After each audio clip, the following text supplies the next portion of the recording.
Slip করে চারতলার ছাদ থেকে পড়ে যায় এবং আমি না যতটুকু দেখতে বলা হবে ততটুকু দেখবে, হ্যাঁ? একটা চাপা দিয়ে আসবেন প্লিজ।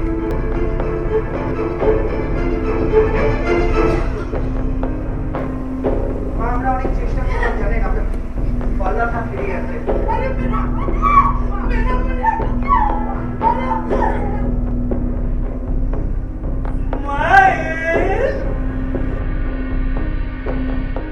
বিষয় প্রতিবাদ আমাদের নাটকেরও একটি ডাক্তার কন্যা যাকে নির্মমভাবে খুন করা হয় এবং সেই খুনটাকে ধামাচাপা দিয়ে সেটাকে আত্মহত্যা করার একটা পদ্ধতি নেওয়া হয়।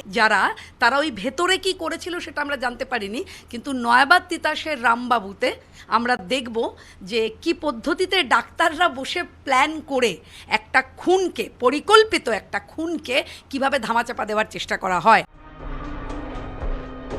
গায়ে কাঁটা দেবে, শিউরে উঠবেন, কারণ নাটক হলেও এসব তো সত্যি, সব ঘটনার পুনর্নির্মাণ। আরজি করের সে রাত কাদম্বিনীর কাহিনী হুবহু তুলে ধরা হয়েছে নাটকে।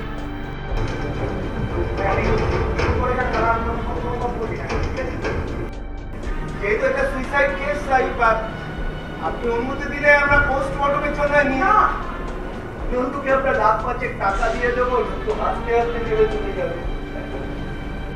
সবকিছু ভুলে যায়, এটাই তো আমাদের শক্তি, তাই না জয়তদা? অভিযুক্ত হাসপাতাল সুপার থেকে শুরু করে পুলিশ অফিসার বাদ যাননি কেউই, এমনকি নীল সাদা শাড়ি পরে হাজির হয়েছেন নেত্রীও। এই অভিযোগ তো বারবার উঠেছে যে মুখ্যমন্ত্রীও জড়িত, আমাদের- আপনারাও বলেছেন না, এখানে কি সেরকম কোনো ক্যারেক্টার? নিশ্চয়ই আছে। আমাদের এখানে কাউন্সিলর আছেন, কাউন্সিলর আসছেন এবং কাউন্সিলর বলছেন যে যেই মরে মরুক, আমরা সমবেদনা জানাতে ভুলি না, যে কোনো দরকারে ডাকবেন আমরা দুয়ারে গিয়ে দাঁড়িয়ে যাব। তার দুয়ারে সরকারকে আমরা মঞ্চে দেখাচ্ছি কিভাবে প্রাতিষ্ঠানিক খুনটা হলো এবং আমরা দেখলাম কিভাবে প্রশাসন তাতে মদত করলো। আমি এখানে যে মেয়েটি খুন হয় তার মায়ের ভূমিকায় আছি। ফলে আমার কন্যাসম যখন একটি কন্যার এরকম মর্মান্তিক পরিণতি ঘটেছে, তখন আমার মনে হয়েছে সমাজের বিভিন্ন স্তরের মানুষ বিভিন্নভাবে প্রতিবাদ জানিয়েছে। আমি এই নাটকের মঞ্চটাকে আমার তরফ থেকে প্রতিবাদের হাতিয়ার হিসেবে মনে করেছি বলেই আমি এই নাটকে অংশগ্রহণ করেছি। মানুষ বড় ভুলে যায়, সেই ভুলে যাওয়াটাকে আমরা আটকাতে চাইছি। আমরা বারবার মনে করে দিতে চাইছি যে এই ঘটনাগুলো যেন না আর হয়, তার জন্য প্রতিবাদী হয়ে ওঠাটা খুব জরুরি এবং সর্বস্তরের মানুষ যাতে প্রতিবাদী হয়ে ওঠে এবং এই অন্যায়গুলো যাতে বন্ধ হয়, তার জন্য আমাদের এই নাটক করা। তপন থিয়েটারে আবিরের পরিচালনায় রামবাবু নাটকের অভিনয় দর্শক হয়েছে ভালোই।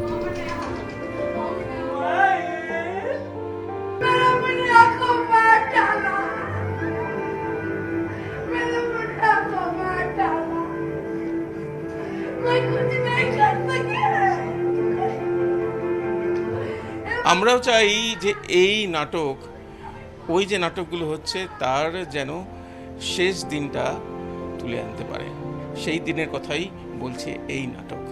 গোপাল দামোদরের সঙ্গে প্রীতম দে, ক্যালকাটা নিউজ।